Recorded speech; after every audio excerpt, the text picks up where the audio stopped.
Positionless basketball has taken full control of the NBA. Every day it becomes harder and harder to differentiate who's a point guard, shooting guard, power forward, etc. And it's only going to become increasingly harder. How do we define what a modern day point guard is? What even is a quote unquote true point guard? Just as a small disclaimer, I'm just a guy with a mic, decided to get on here and start talking about basketball. So most of this is really just my opinion. If you agree, you disagree, leave a like, leave a sub, leave a comment. I appreciate all of that. We have a small community and I'm really hoping to grow this more. And I appreciate all the love and support that I get from y'all.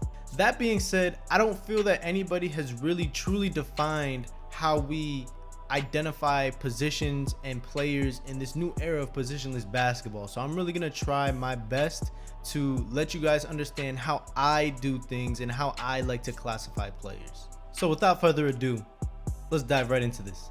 When we look at many players across the league, it is much more difficult to say exactly what position they play when they're technically playing at one position, but utilizing the skills traditionally categorized as another position and do not fit the criteria for either position 100%.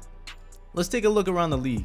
Julius Randle, of whom you hear about a lot on this channel, has been one of the Knicks' main playmakers during his tenure in New York, classifying him as a point guard usually associated with small forwards who have this ability, but he's often categorized and subbed in at the power forward position, where he's considerably undersized for a traditional power forward at 6'7", more of a small forward. So what is he? Small forward, power forward? Giannis and Ben Simmons hold many of the same qualities as Randle too, who are considered to be power forwards, or depending on who you talk to about Simmons, a point guard. James Harden is quite literally one of the best playmakers that this league has had to offer, but he's regarded strictly as a shooting guard. I mean, he averaged the most assists per game in the league last season, but he'll also drop a 40-point triple-double on your head in his sleep, and he'll probably finish behind Curry for second on the all-time made threes list when all is said and done. Speaking of Steph Curry, he's widely regarded as one of the best 2 point guards of all time and the best point guard of our generation. But when you look at who he's compared to, you see that Curry and Magic Johnson had very different styles of play that catapulted them into the category of GOAT for the point guard position. Magic Johnson has only ever averaged over 20 points per game 4 times in his career. Stephen Curry has done this every single year of his NBA career except for his first 3. Curry has also never averaged over 10 assists per game, but Magic has achieved this in all but 4 of his NBA seasons.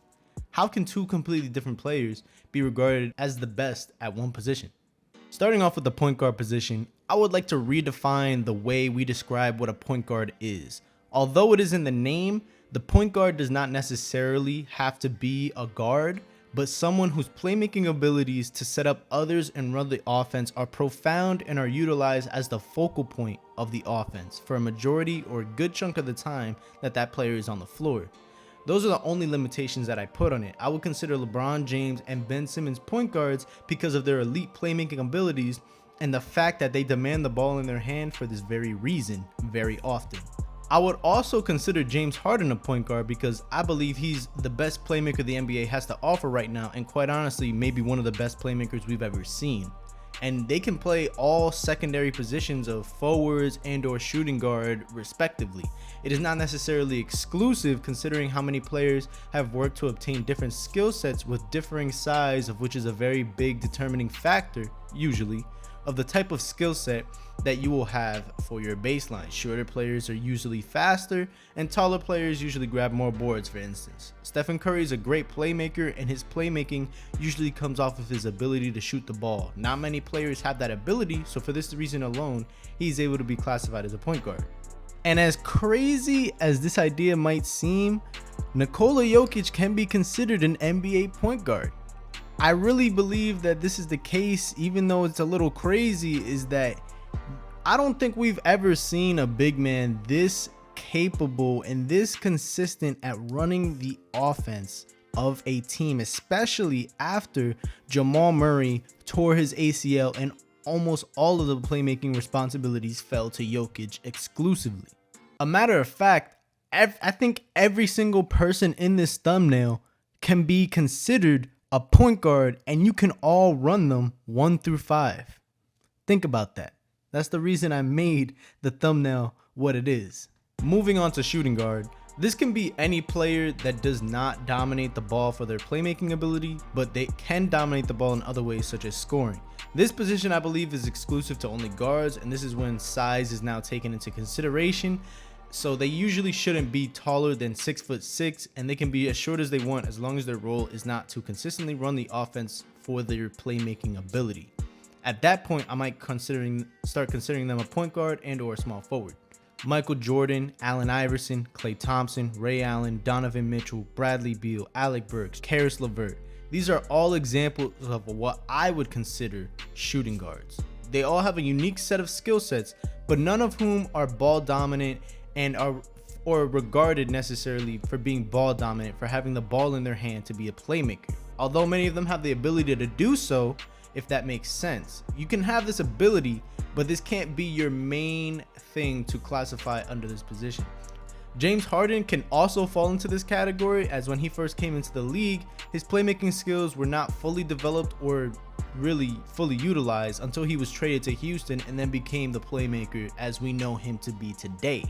But remember, players change over time, and I believe his main position still lies at the point guard. The forward position can be any player that is taller than a shooting guard and whose main skill set is not just grabbing rebounds. If they're Giannis, like 7 foot and above, but don't have their rebounding skill set at an elite level, they can be regarded as forwards. Two examples of that are Kevin Durant and Kristaps Porzingis. The last criteria I really have for this position is that if their main strengths are playing defense and grabbing boards, but they're a bit undersized and they're not necessarily the main rebounder of the team, they can also be regarded as a forward. This creates a bit of a blurred line here, but I think the criteria is specific enough that a lot of the NBA will generally be away from this line, but the nature of positionless basketball in it of itself will always contain gray areas. So this is not an exact science. And last but not least is the big man, or the 5, the center, whatever you want to call them.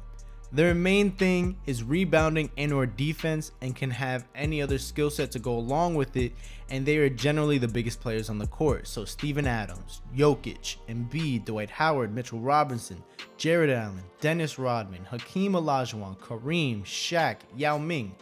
All of these are examples of a traditional big man, or the classification of a big man that I would use as a center position. I think this is generally the easiest and most straightforward position to distinguish. When running a small ball lineup, there's usually no center on the floor if they do not have the ability to stretch the floor, hence the significance of a small ball lineup, but you can still have them on the floor for those types of lineups if they have the ability to stretch the floor, like Jokic and Embiid. They're not necessarily the most agile, especially Jokic being not very athletic, but he can still stretch the floor and shoot the ball, which makes him versatile at the position. Well, this is just a little dive of how I think about the game of basketball, and I hope you all enjoyed it. And if you really did, leave a like, leave a sub, comment if you agree, if you disagree. We can go back and forth just a little bit in the comments. But until my next video, I'm out.